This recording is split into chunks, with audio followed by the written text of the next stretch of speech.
Good evening. Today is in many ways an unprecedented day in Pakistan's history. A sitting Prime Minister has been unseated, rendered disqualified by the Supreme Court, and that too in a corruption case. Now sources say Nawaz Sharif's younger brother Shahbaz Sharif will become the next Prime Minister.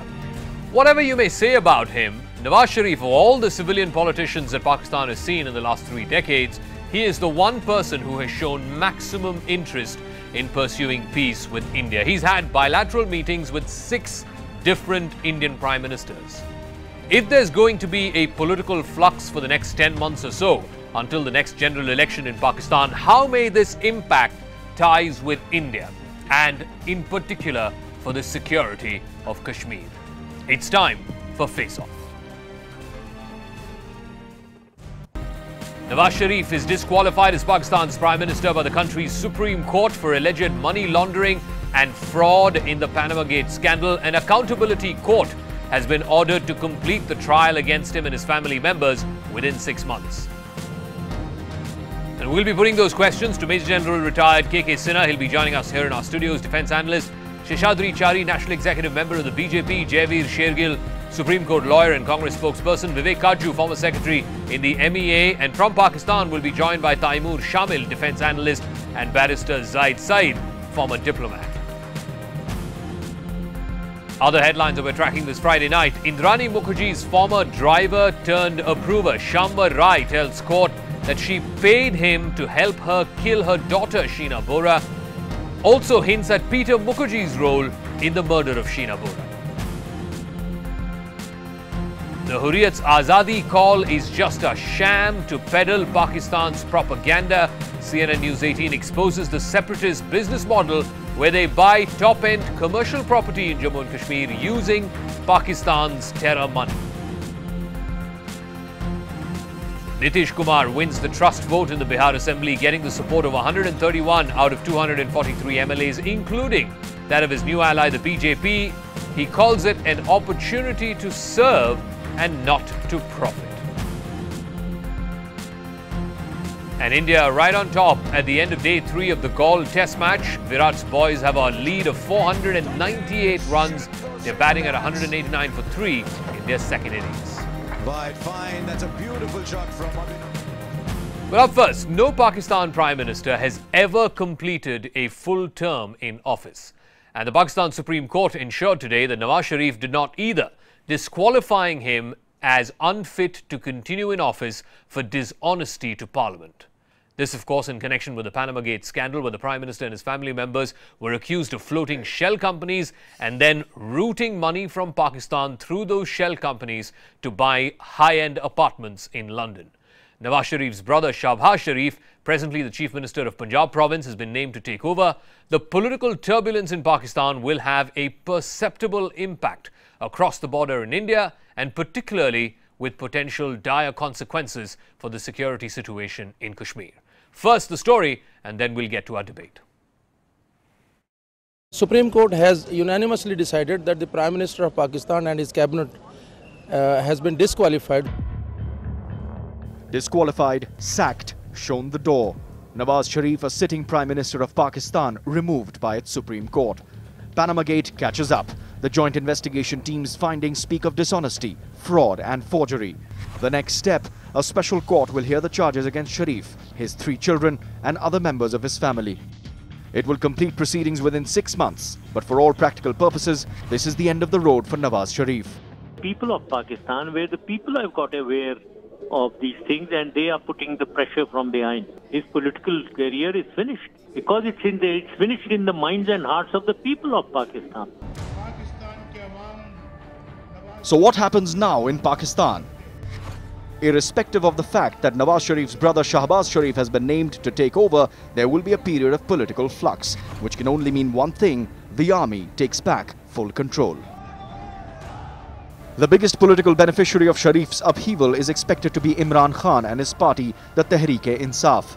Imran's party was one of the petitioners in the Panama case in the Supreme Court, and he's planning a major rally as a show of strength. 30 साल से power में है, जिसने सारे पाकिस्तान के इदारों को control किया हुआ था। सुप्रीम कोर्ट ने आज जो फैसला दिया है, सारा पाकिस्तान आज खुशियां क्यों मना रहा है? क्योंकि हमें उम्मीद मिल गई है। Then, what it means to neighbor India, strong negatives. History shows that at times of eternal turmoil in Pakistan, its army and ISI have always looked to divert the spotlight to Kashmir and India, which could mean a leg up to jihadi and extremist elements in Kashmir. Second, Prime Minister Modi and Sharif had shown some camaraderie. However little. Sharif was the only Pakistani Prime Minister to have at least tried to improve relations with India. Sharif's exit leaves India with a weak, possibly lame duck, Pakistani government to talk to. Or, if democracy is forced completely off its feet, even the army. With Sharif gone, what happens to even dim chances of India-Pakistan bilateral talks coming back on track again? How big a problem for India is political turmoil in its neighbouring country? Who can India talk to now in Pakistan? That's the big debate tonight on Face Off at 9. All right, who will India talk to now? What does this mean for bilateral ties, which are anyway in a cold place of late? And most importantly, could this have security implications for the situation in Kashmir? Joining us here in our studios, Major General K.K. Sinha, defence analyst, will be joined in a moment by Sheshadri Chari of the BJP and Jaiveer Shergill of the Congress. But we're also joined by Vivek Kaju, former Secretary in the Ministry of External Affairs, Taimur Shamil, defence analyst, joining us from Pakistan, and Barrister Zaid Saeed, former diplomat, also joining us from Islamabad. Let me start with you, Major General K.K. Sinha. What implications will this have on India? I mean, you know, you're going to have a new man. Reports seem to suggest that it could be Shahbaz Sharif. But whoever it might be, the next Prime Minister of Pakistan, the last thing on his mind is going to be making peace with India. Zakka, you're absolutely right. See, the immediate Prime Minister, whoever is going to come, that is a short-term implication for India. What I am looking, you know, it is a very long-term implication of this thing, what has happened today in Pakistan. See, by proxy, you know, Pakistan learned to, you know, do the war with India. They learned with proxy in last 7 years or so, when you actually analyze, to, you know, rule the Pakistan through politically. Now they have got, you know, now by proxy in judiciary. That is what the problem is. No, what are you saying? That the army actually sort of allowed this to happen, or the army influenced this to happen? Totally. How? On what basis are you saying that? You see, first thing is Article 62, under which he has been, you know, disqualified. This, you must understand, this article has come from the time of Ziaul Haq. He is the father of that article.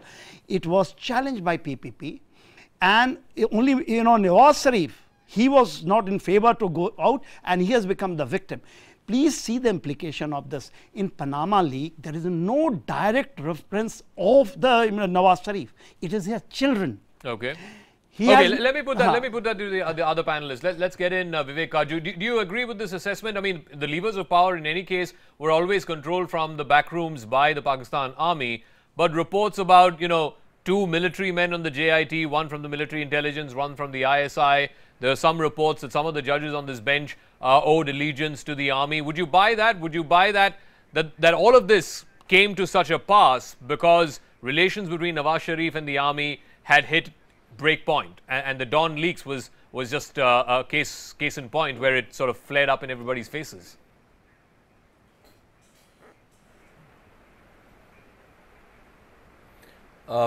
There's no doubt that the Pakistani army acted in a somewhat extraordinary manner in this case.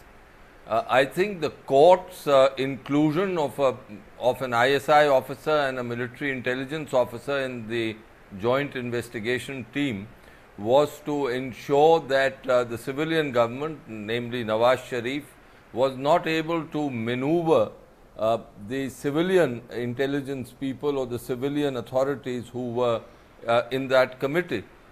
So to that extent, the army has played a role, and please remember also that after the appointment of the JIT, the army issued an extraordinary statement where they said that they will come up to the expectations of the apex court.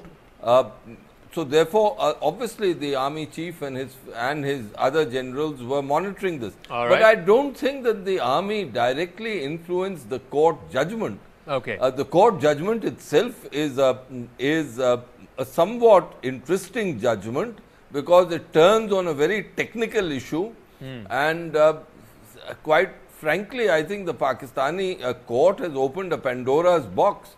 Because they themselves, if you go through the original judgment, Justice Khosa, who had originally right, just one more sentence, who had originally said that Nawaz Sharif was not honest and Amin, according to Article 62, had also said that it's very difficult to come to a practical conclusion on these words honesty, sagacity, trustworthiness, righteousness, which are inherent in Article 62. But he had also held, and that's my final point, that whereas Zia-ul Haq had introduced this to really put the politicians on the mat, thereafter the Parliament never amended this, whether they could have amended this particular article. Fair enough. And therefore, what to made lay this the blame squarely on the army, I think would be wrong. What may this mean, though, for ties with India? Let's bring in Sheshadri Chari, Jaivi Sheghal into this debate before we go to our Pakistani guest. I mean, you can begrudge him anything, you know, corruption, the fact that he was a puppet at the hands of the army. But if among all the civilian politicians that we've seen in the last 3 decades in Pakistan, and I'm going back so far back to Benazir Bhutto's time, whether it was her, whether it was Nawaz Sharif, whether it was Yusuf Raza Gilani, Shaukat Aziz, whoever was Prime Minister, amongst all of them, Nawaz Sharif was the one person, Sheshadri Chari, who at least seemed like he wanted to have normal ties with India, he wanted to have peace talks with India. He's had bilaterals with at least 6 different Indian Prime Ministers. Now if he's gone, and we're looking at a situation of political flux in Pakistan for the next 10 months till the next general elections, the last thing the next Prime Minister in Pakistan would want is to make peace with India. See, I mean, it will be very wrong to make an assessment of Nawaz Sharif saying that he is an angel as far as India is concerned. All Pakistani Prime Ministers, let us remember one thing, they have to act whether they like it or not, or the degree may differ, but they have to be subservient to what the army thinks and what the army wants to do. Of course. So army in Pakistan does not want in any manner whatsoever of relations between India and Pakistan. More so now with the introduction of the Chinese element and the introduction of China-Pakistan economic corridor and China's extremely strategic interest that China has built into Pakistan, it's all the more important that the army thinks this is the right time to align with China and be a satellite country of China rather than allow the political establishment to have any kind of peace talks with India. So the best way to do this is to destabilize the political establishment, and that is exactly what the army has done. I don't buy this whole theory that army has no influence whatsoever on judiciary and then judiciary has crowned itself with great glory as far as Pakistan is concerned. Okay. It is the same judiciary which has allowed Musharraf to go scot-free. No, but Sheshadri Chari, what does this mean for us? What does this mean for India? What does this mean for bilateral ties? Who do we talk to now? This question was always there. Even when we were trying to talk to the politically elected government in Pakistan, the army did not want that to happen. Okay. And it was for the government. And Nawaz Sharif, the only point to his credit was 2 things. Number one, when he was during the run-up to the election, it was Nawaz Sharif who said that he publicly announced that I want good relationship with India. Yes, he did, yeah. And he made it a political point. And the army did not like it. Soon after that, he came for Narendra Modi's invitation. He came to India for the swearing-in ceremony. That also the army did not like it. So the confrontation between the political establishment, especially the one led by Nawaz Sharif, and the army has been going on. All right. So army was never comfortable with Nawaz Sharif. Let me go to Jaivi Sheghal also. See this situation in terms of what this might mean for the situation in Kashmir, Jaivi, we've already seen. I mean, remarkably, we have seen the situation drastically change between last summer and this summer. The number of stone pelting incidents has come down by at least half. And in part, we're given to understand it's because of the crackdown that's being undertaken against the Hurriyat and the leadership of the Hurriyat. Now, if you're looking at political flux in Pakistan for the next 10 months, I mean, the easiest distraction for the Pakistan army, for the Pakistan establishment, would be to flare up Kashmir again. Should we be worried that the security situation in Kashmir could flare up again? Definitely, Zakka, we should be worried. the judgment of removal of Mr. Nawaz Sharif will further deteriorate relations between India and Pakistan, and there are 3-4 specific reasons for it. Number one, it will definitely change the equation between his own party PMLN and the government and the army. The military influence in the political space will definitely increase, because if you remember, after that Operation Zarb-e-Azab and Mr. Ashfaq Parvez shifted to Raheel Sharif and now to Mr. Bajwa, the focus from Pakistan's own internal security shifted to India.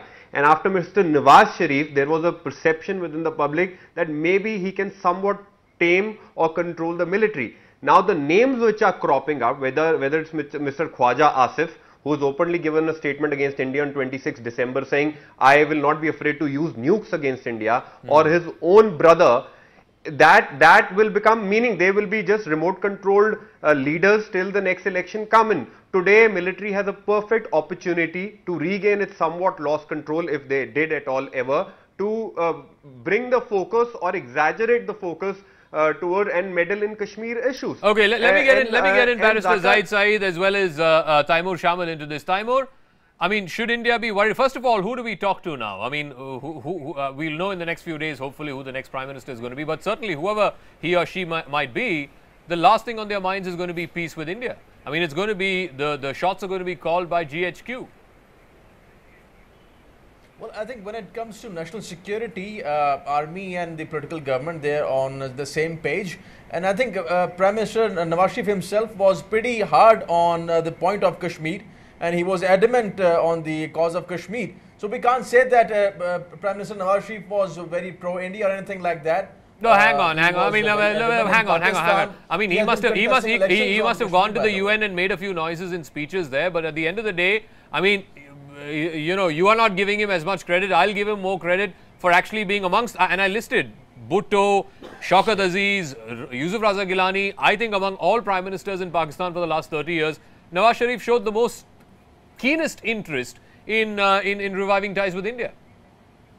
Well, in this sense, maybe, yes, you're right, because Prime Minister Nawaz Sharif was, and all the governments, I would say, they want peace in the region. And since Pakistan is now working on China-Pakistan Economic Corridor, so going for war with India is in nobody's interest. So I don't think that PMLN would go for war with India. I mean, you know, here you have a man who is a third-term Prime Minister being removed by the Supreme Court. You know, Barrister Zahid, you think the next Prime Minister with 10 months to face an election is interested in making peace with India? I mean, you look at the history. Yes. From 89-90, when there was turmoil in Pakistan, Kashmir started burning. 93, when again there was turmoil, Kashmir started burning again. 97, it started burning again. Pakistan Army is not in favor of peace with India. This is a totally wrong assumption. Oh, please. The army come on, Barrister. Has supported the political let's live in the real world. In these initiatives like interject him the on this? composite dialogue. If the army supported the peace initiative, why did we have Pathankot 1 week after Mr. Modi landed up in Lahore? Barrister, if the army supported peace, why did we have Pathankot exactly 1 week after Mr. Modi landed up in Lahore? Come on, what world are you living in, Barrister? Barrister, can you give me one answer? In 2013, when the Nawaz Sharif was going for the election, in the manifesto of his party, he put that he wants to have a good relation. Yes. There was no reaction. There was no reaction politically. There was no reaction from the public. Just, I will tell you, only problem with the Nawaz Sharif was that this particular manifesto and thereafter implementing so what on ground. The last coffin he has put in the nail in his coffin is that he wanted to take action against the jihadis. He wanted to have some check on the radicalizations of the Pak army. That was the last nail he has put. And probably today, by a proxy that coup, may be the perception. You have thrown him out by voting Zakka, let me come in, please. But the reality is that. No, what but I the want to reality know, is that when hang it on, comes hang on. to Can national either of security, one second, political government and time military are on the same page. one second. They are all Can exactly either of on the you, same. can either of you give me an assurance And tonight? both No, want hang on, peace one with second. India. I'm not done with my question. Can either of you give me an assurance tonight that Hafiz Mohammed Saeed, the head of the Lashkar-e-Taiba, the Jamaat-ud-Dawa, who's been under house arrest since the 30th of January, will not be let free in the next few weeks and months? Can any of you give me that assurance, gentlemen? We are not in a Pakistan? position to give I think any that, assurance. exactly. The government would give the assurance. Yes. We are nobody to give The the government is in no position to give that assurance because there's no government right now. Yes. And whoever the next man is How going can to we be will give not an be in a assurance? position to keep Hafiz Saeed under house arrest. Let me bring in Vivek Kajju. That is the big worry here in India. Look, Hafiz Saeed's Zakka, case, the thing is that, the verdict we has been can't- reserved. we The verdict can't- has been If reserved. you want us to put a crackdown on these people that say in we are Pakistan, expecting whoever the that next we prime have to minister stop- might stop be Zakka. will not be able to Zakka. stand If up. you want us to Will take not actions be able against to these stand people up to in the Pakistan, jihadis. We have to stop that Vivek genocide Kajju. in Kashmir. Zakka, Vivek may Kajju, I? yeah. Zakka. Yes. Zakka, may I make some? May I make a few points? I think the relationship between Nawaz Sharif and the army has always been very complex. And on this, I'll make the following points. One, the army never liked and never really wanted to permit Nawaz Sharif to fly solo as far as India policy was concerned. Yes. And therefore, the UFA joint statement Correct. was finished by them, and therefore they also poo-pooed Modi's visit to Lahore to meet Nawaz Sharif. That is, please let me complete. That is point one. Point two, on the China relationship and on Kashmir, the army and Nawaz Sharif were one. Point three, Nawaz Sharif, unlike the army, wanted and wants to continue with Kashmir and continue strongly with Kashmir as the army wants. But unlike the army, he also wants to normalize relations with India on economic and commercial issues. Okay. That is the difference between them. Otherwise, Nawaz is hard as nails. And we misread him if we think that he's an angel. He's not. No, but and no, my the last question point, I asked, at the end of the Ambassador day, Kajju, it doesn't matter who the question civilian I asked to our government is. Pakistani guests. The army considers us. The question yes. I asked to our Pakistani Yes. guests, can either of them or anybody on this panel Yes. please give me an assurance? Just first week of July, a court in Lahore reserved its verdict, I think for the second time when this case came up and the advocate representing the government was missing. They reserved their verdict on Hafiz Saeed's house detention.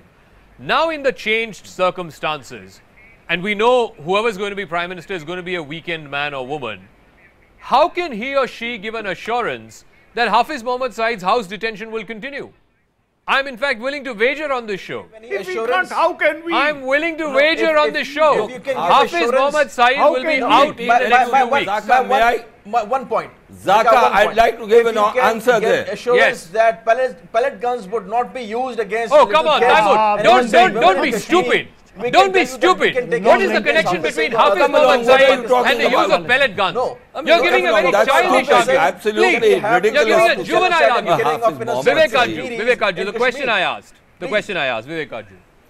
I mean, come along. Look, let me answer that. On Hafiz Saeed, the final shots are called by the army. I Yes. think as far as his detention was concerned, Nawaz Sharif had no role in it.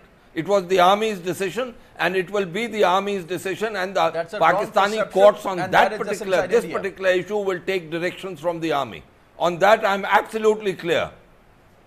No, Oh, come along. when it- That's the no, truth no, of what I Pakistan. want to Don't know is, hide repeating it. the army. do you believe that Hafiz Mohammed Saeed will be out? Pakistan. And if he's out, I mean, it's going to be the truth is detrimental the to India? truth. Absolutely. You can't have a jihadi roaming the streets of Lahore Zakka. spewing venom against India? See, No, what, I what do Mr. believe- Kajju is bringing it out, that is also correct. You see, the shot is being fired by army. And you know, whether it is the, China getting entangled in this and putting, that veto on it, whether he will be, produced in the court, whether he will in the house, he is in house arrest with all facilities with him. Yes. Today, he is meeting with all leaders across. He may be not coming out in public. He is sending his 2IC over there, second in command, who is publicly, putting the venom in India, and he is enjoying all privileges whatsoever. And you will, you know what you are saying, that he may be out also after some time. Yeah. I'm more than reasonably sure, and I'm asking our Pakistani guests again. And you are in no position. I don't think the next Prime Minister of Pakistan is in any position. He's in any position to guarantee that Hafiz Saeed will be put under house arrest or will continue to remain under house arrest. Any chief of army staff. No, this is Pakistani state's policy that every chief of staff or chief of army staff and every prime minister or president would stand with the people of Kashmir. This is Pakistan's policy. Oh, come on, I'm asking you a question on Hafiz Saeed. Can you give me an answer on Hafiz Saeed? If you can give us assurance on the Hafiz Saeed, the genocide in Kashmir, we can give you assurance of Hafiz Saeed has been detained under the preventive detention laws, and every 3 months they have to be reviewed. Barrister, point, I'm asking you my question again. No. It is amazing that a Pakistani court, a court in Lahore, reserves verdict. Case against not him, once but twice. Reserves the verdict against Hafiz Mohammed Saeed not once but twice. The law is the and same then in India it's expected to come out next month. One more thing. Is the new Prime Minister of Pakistan in a position to give a guarantee that Hafiz Mohammed Saeed will continue to be in house arrest? No. That's the reality. No Prime Minister can give you that assurance. It's the High Court which will review. And one more thing. Hafiz Saeed is not under house arrest because of India. But Pakistani army and the administration think that he has become a threat, let's say, to national security, and that's why he is under the. Suddenly he's become a threat to national security. Suddenly he's a threat to national security. Wow. You know, your ex-president, he says he is a strategic asset of Pakistan. Exactly. And this is what the GHQ at Rawalpindi also takes it. Please understand. General Musharraf has said on this show, on this channel, they are strategic assets. He's not a general anymore. He's a retired general, and he can say whatever he wants. Yeah, he has been your president. Musharraf said. Well, you know, you can live in denial if you want. You can live in denial if you so choose. But we are very realistic about what we can expect. Let me go back to our political guest. Taimurs are controlled by a very junior level of GHQ, ISI, who are captain majors. No, let me go back. Let me go back to Sheshadri Jari and to Jaiveer Shergill. No, one sec. I want to specifically ask them about what's happening in Kashmir. There's a significant improvement, Sheshadri Chari, between last year and this year. And ostensibly, there are a range of factors for it. One, of course, is this crackdown on the Hurriyat. There's been a major ongoing operation against active militant groups there. So if you look at the number of stone pelting incidents compared to last year, this year it's come down by half. My worry is this, that because of the political flux in Pakistan, the easiest and most convenient diversion for the army, whoever the new civilian establishment head, is going to be to flare up Kashmir again. It happened in 89-90. We don't need it happened in 93. It happened in 97. And I am willing to bet it's going to happen again this time for the next 10 months. Your problem is with the Kashmiris. Let me get that to Sheshadri. There are two. I'll make one point. I wish to make one point. Yes, sir. I wish to make one point as far as Hafiz Saeed is concerned. Yes, yes. You know, somebody was making a point that he was a threat to Pakistan. Actually, Hafiz Saeed is under house arrest, and it has been ordered by the army, not at the behest of either Pakistani security concerns or India. The US has probably told Pakistan that you better rein him. And probably US wanted to have a drone attack on Hafiz Saeed, and it was very important for Pakistani army to protect him from the US drones. That is the reason why he is under house arrest. For some time he was not even known where the house arrest he has been kept, and I think the Pakistani army will maintain that standard. They will try to buy time from US. Anyway, so far as the Hafiz Saeed issue is concerned, so no political party or no person can give an assurance. As far as Kashmir is concerned, India took a very strong stand in Kashmir, saying that any infiltration supported by the Pakistani army will be ever tolerated. So once we started taking action and we started answering Pakistan the way they understand, especially the Pakistani army, these incidents came down. I don't think the Pakistani army will be foolish enough to dabble in Kashmir again. Probably they will have, their own hands are full. They have to establish a sham of a government in Pakistan. Otherwise, they will not be able to face the world, especially the Western world and the US. No, precisely because of that. Precisely because of that, they need a convenient diversion. Javeer Shergill and Major General K.K. Sinha, they need a convenient diversion. And what better diversion than allowing Kashmir to flare up again? Javeer. Zakka. Javeer, go first. Yeah. They will definitely do a diversion, as you say, and there are reasons for it. Today, harboring terrorism and waging war against India or a proxy war against India and exporting terror to India is the biggest financial source of income for Pakistan military, for Pakistan terrorists, and in order to maintain their own political supremacy in India. Yes. Pakistan military knows the day there war or there is peace, the day there is peace with India, their own relevancy will die down in their own country. Today, United States is talking about cutting aid to Pakistan. Their business is dying, GDP is falling. So supporting terrorists is their biggest political capitalization or earning machinery. So they don't want to squeeze or cut their own economic lifeline. So for them, terrorism is related to pure economics. This whole jihad ideology is just a mere facade. It's mere facade.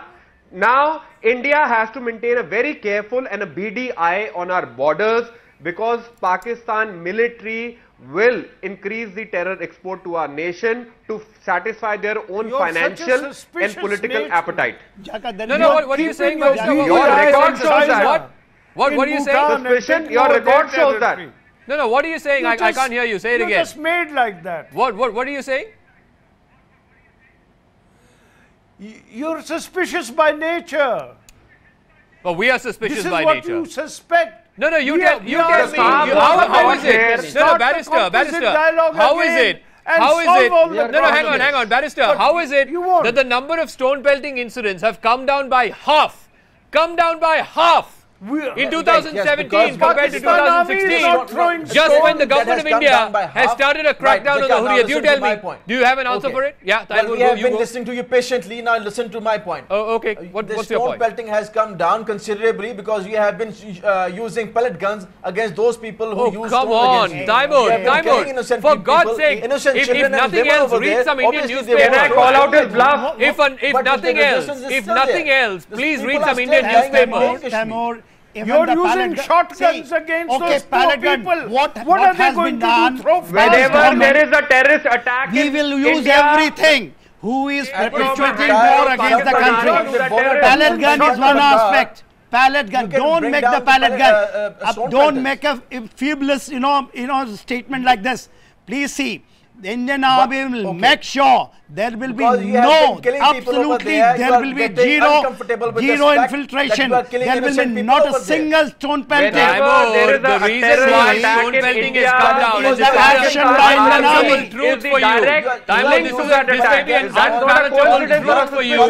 The reason why stone pelting has come down is because the proxies that you pay, the proxy is called the Hurriyat. There's a massive crackdown on the Hurriyat. That's why the stone pelting has come down. You will not accept it because they are your proxies. You fund them. Zakka, the time is not there. See, the stone pelting will come down to zero. The stone pelting, cross-border terrorism will come down to zero because we are exerting. But Zakka, one point I want to make it. There is the angle of Chinese. Chinese are putting a lot of pressure on Pakistan to do something in Kashmir. They are not able to do it. You are under pressure. Bajwa has to deliver. He is not able to deliver. And mind you, the days are there that we will take both those. China and Pakistan. Javeer, to respond to Taimur Shamil. Javeer. You're not rational. Mr. Taimur is on the rise. Yeah, Javeer. Mr. Taimur, I have two short questions for you. I am a bit befuddled when you say we have a suspicion against Pakistan. Right from Kargil, where those terrorists had Pakistan ID cards whose bodies you refused to take, to the recent attack in India, the last call which is discovered from the terrorists is to a handler in Pakistan army. That is a proven fact on record and not a suspicion. Why? Is that a suspicion or a record? What I'm worried about is... The international media, the world platform saw the Kargil terrorists had Pakistan army cards in their pockets, and Pakistan army takes pride in exporting terror to India. Is going to push and Kasab was a Pakistani citizen or not? I think you should read up on some history. Did he not have a satellite phone talking to Pakistan army? There are tomes that have been written about the fact that Pakistani regulars wearing uniforms, their bodies were refused by your army. It's a fact of history. You should do some reading up before you come on the show. You're stuck in history. I want to move on. One second. I want to move on to the man who could possibly be the next Prime Minister, Shahbaz Sharif. He's Nawaz Sharif's younger brother, the Chief Minister of Punjab. And Vivek Kaju, I want to bring you in on this. Some of the statements that he has made, it seems like he's more hawkish on India compared to his brother. As recently as last year, he said that the Shimla agreement between India and Pakistan, which has stood the test of time, was a big mistake because it has dampened the spirit of Kashmiris fighting against the Indian state. I'm just curious, I mean, what sort of policy will this man have, if at all he's going to be the next Prime Minister, as is speculation in Pakistan that he's likely to succeed his brother? Vivek Kaju. Foreign policy is made on the suggestions of the I think on... Go on, I can hear you. May I answer this question? Yes. I think on Kashmir, not only the Sharifs as a clan, I mean the Sharif brothers, as I had mentioned, Nawaz Sharif's great interest in Kashmir, and he was very hard, he's been always hard on Kashmir, and Shahbaz shares that sentiment. Don't forget that the Sharif brothers have very close links with the religious parties, and therefore it's also a matter of political choice for them and political support, because they have this close connection with the religious right, and this is also one reason why on Kashmir sometimes I feel that they are even harder than the army. I'm saying this, I can't tell you things that I have known from my official career, but on Kashmir there is no give on these brothers. I think Shahbaz too, like Nawaz, wants an opening with India for purely commercial and economic reasons. Don't forget that the Sharifs are an industrial family. That's true. They have bought, even at times routing it through Singapore and Dubai, machinery in India for their industries in Pakistan. So they know the advantage that Pakistan will have in opening up with India commercially and economically, and there the army is holding back and has always held back, and I don't see this army changing. No, I think the point is, even if he was going to be Prime Minister for the next 10 months, he is not going to have much elbow room. Taimur Shamil and Barrister Zahid Saeed, no matter what you say, the fact is, whoever is going to be the next Prime Minister, just look at the roll call of your Prime Ministers in the past. Not a single Prime Minister in Pakistan has been able to complete a full term. Nawaz Sharif today unceremoniously sacked by the Supreme Court. Yusuf Raza Gilani again couldn't finish a full term. I go all the way back to Liaquat Ali Khan. What is it about Pakistani Prime Ministers that they're not able to finish a full term? I mean, isn't that itself indication as to who calls the shots? Right. Okay. Who calls the shots let in me answer that. Yeah. Let me answer that. Be patient. Your Prime Ministers have completed their terms, but do you think that has made any difference inside India? Do you think that they have eradicated poverty over there? It's called a democracy for that reason, you know. It's called a functioning democracy. It's the largest democracy in the world for exactly that reason. They can stop. Our army doesn't change its job. Our elected Prime Ministers. And people like Mr. Modi. What about Mr. Modi? He's an elected Prime Minister. What about elected Prime Minister, a person who was not allowed to enter US just a couple of years back. So what? And what is your point? He got the mandate of the people of this country. He got the mandate of the people of this country, the kind of mandate that no Prime Minister has got in 30 years. They have also pushed India. Can you name Taimur Shamil, one Prime Minister in your country who's got this kind of a mandate? Named in the Panama no one has. Scandal. No one has got the kind of mandate that Mr. Modi got. So what about him? Why don't you mind your business What and about ask him? your generals in GHQ why they don't allow a single Prime Minister But of if you are yours so much to finish a concerned, full term? our generals, I think Why you is are it? spending so Ask much on your yourself, defense Taimur budget. Shamil. Ask Pakistan yourself. has the You right claim, to spend on its budget, Taimur and I think Shamil, the Pakistani you generals claim are to be doing a very well. democracy, right? You They claim to would be a certainly democracy. give a very You befitting response to claim, Indian you claim aggression. that That's after very General simple. Musharraf, you And the, claim that after elected General governments and Musharraf, army, they're on the after same the page when long it comes march to national of the security. This is a very lawyers, the simple equation. journalists, after Chief Justice Iftikhar Chaudhry, you claim to be a functioning democracy. Ask yourself, as a Pakistani citizen, why not one Prime Minister in your country has completed a full term? Why? Well, if they have not, your prime ministers have. What do you mean if they have not? They have not, damn it. It's a fact of history. Are you in any moral position? What do you mean if they have not? Please. This is our issue. Grow up, Taimur, grow up. Can you answer? Can you, Rahil Sharif, before his retirement, there were number of media, there were a number of NGOs, there are a number of political party was saying that he should take over Pakistan. Exactly. There were banners, there were posters taken out. Can in Karachi and Lahore, deifying an army chief. Army chief to take over. And what the rationale given? That he has fought a very good war against the so-called good bad terrorist inside the Pakistan. What a bloody logic you guys are giving. It's a shameless. You are talking in 21st century. In 20, that the country should be taken over by the outgoing, chief. And then you are saying illiberal democracy. Not a single civilian. You claim to be a democracy. You're a sham democracy. I'm sorry. Honestly. In a democracy, people elect their leaders and then people throw out those leaders in democratic elections. It's not the army that throws out leaders. All right, let's get that straight. Look at the roll call. Yusuf Raza Gilani, 4 years and 2 months. Nawaz Sharif's longest term was his current term, 4 years, 1 month and 23 days. Liaquat Ali Khan, all the way back in 1947, could not complete a full term.